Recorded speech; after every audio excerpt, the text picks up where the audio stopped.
Meu irmão, minha irmã, paz e bem. Às sextas-feiras nós estamos, aqui nesse mês de julho, no canal, nós estamos falando sobre o discernimento. Por quê? O Papa Leão, ele propôs como intenção para que ele reze e que toda a igreja se una à sua intenção, rezarmos para que o Espírito Santo conduza as nossas escolhas, os nossos caminhos. E vou até deixar aqui no primeiro comentário, vou deixar fixado, o acesso a um primeiro vídeo que fala sobre esse vídeo do Papa, deu uma visão geral sobre o discernimento. Isso é muito importante e principalmente a oração ao Espírito Santo. Belíssima oração que é proposta. Depois nós tivemos, na semana passada, isso foi na primeira sexta-feira, na sexta-feira passada, nós tivemos alguns exemplos práticos de discernimento na nossa vida, no dia a dia. Interessante que uma pessoa amiga até deu um retorno falando que refletir sobre o discernimento no caminho de carreira profissional realmente é uma coisa que mexe muito conosco. E principalmente a partir da nossa visão de fé e tudo, é importante que, para uma escolha tão importante como essa, por um caminho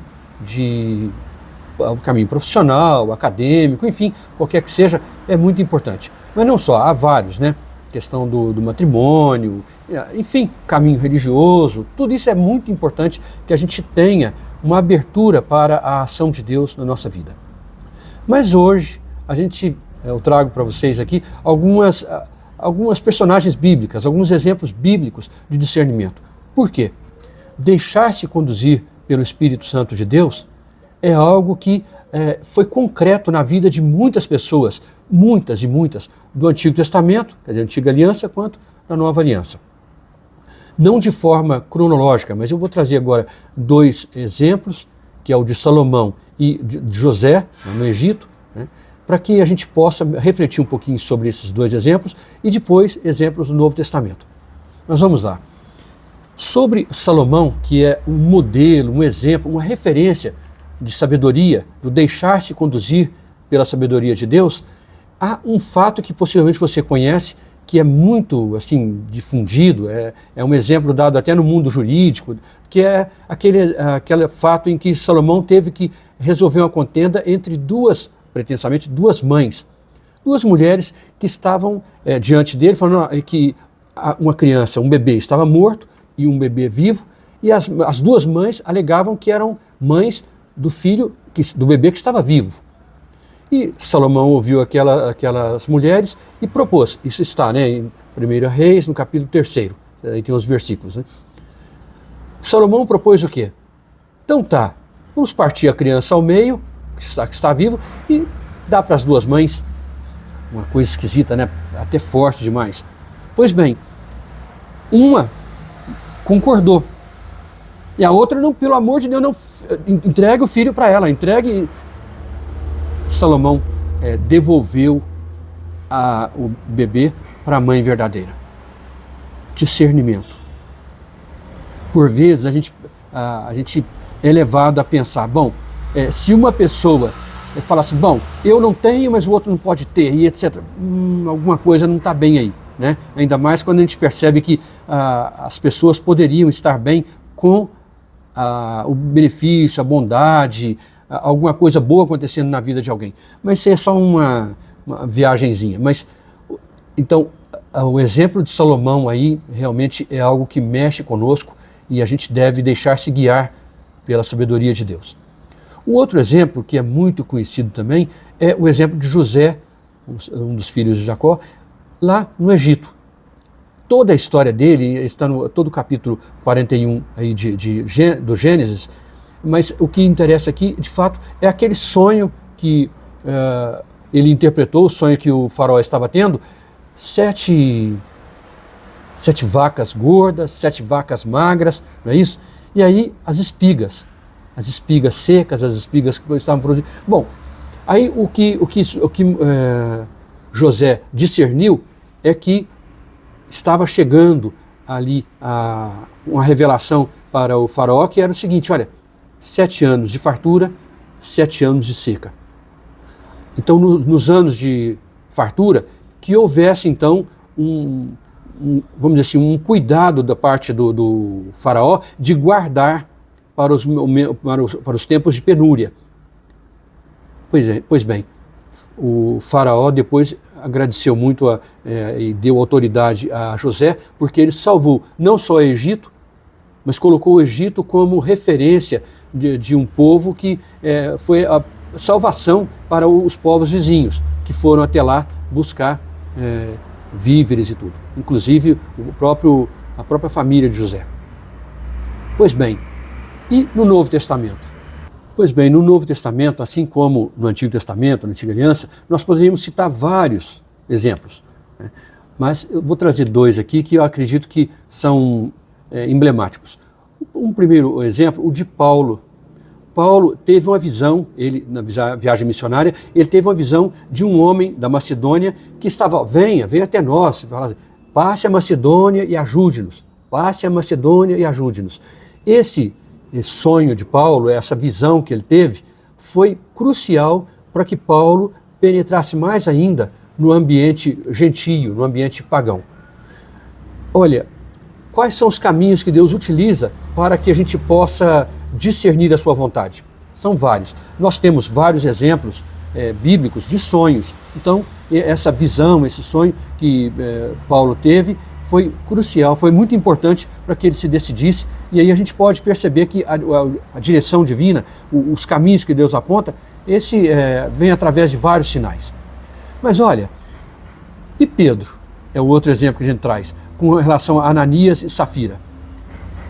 Ananias e Safira, ao invés de discernir que não poderiam agir de forma errada contra o Espírito Santo de Deus, eles quiseram reter para si parte do dinheiro que seria destinado aos apóstolos para o bem das comunidades.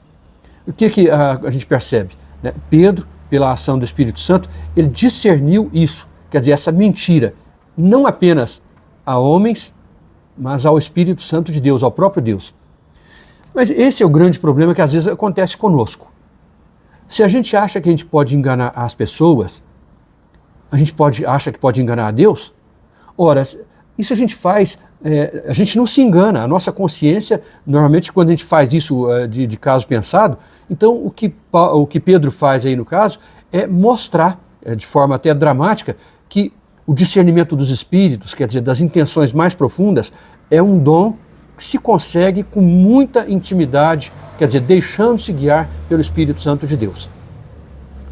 Mas qual seria o exemplo assim pleno, o exemplo mais perfeito do deixar-se conduzir pelo Espírito Santo de Deus? Sim, Maria, mãe de Jesus.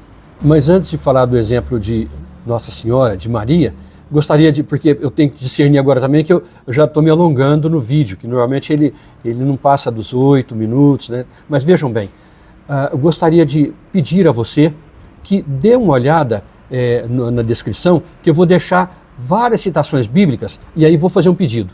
Escolha uma delas e tente colocar depois nos comentários o que você percebeu. Às vezes está de uma maneira clara, por exemplo, no Salmo 118, tua palavra é lâmpada para os meus pés, luz para o meu caminho.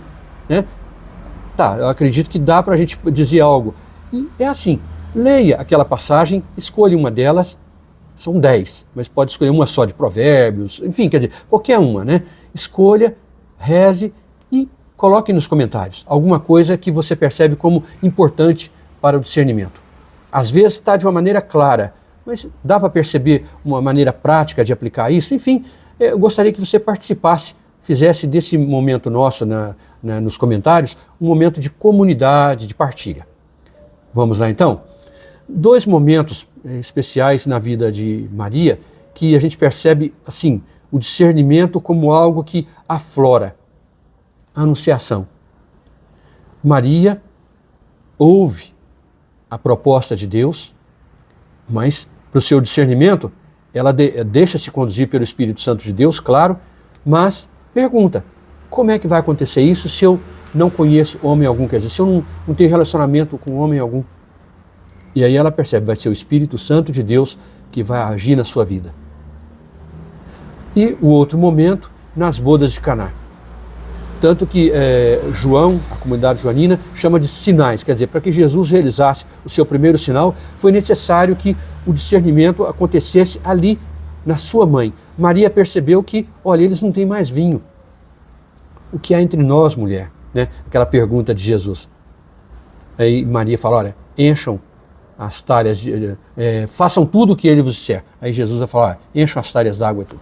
E, bom, a intervenção de Maria para que Jesus realizasse o seu primeiro sinal e ele iniciasse seu ministério público, segundo o relato joanino, foi devido ao discernimento daquela mãe que percebeu que aquelas pessoas ficariam numa situação muito constrangedora, os noivos.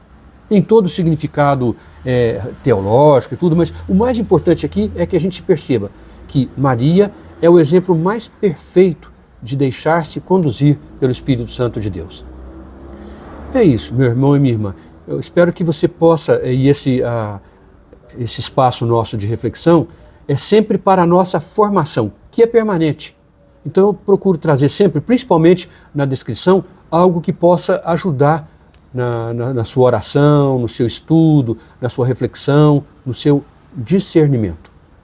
Deixe um abraço carinhoso, aproveite as citações, aceite sim a proposta de ler uma dessas passagens e fazer algum comentário, porque acho que seria uma experiência interessante para todos nós. Gratidão desde já.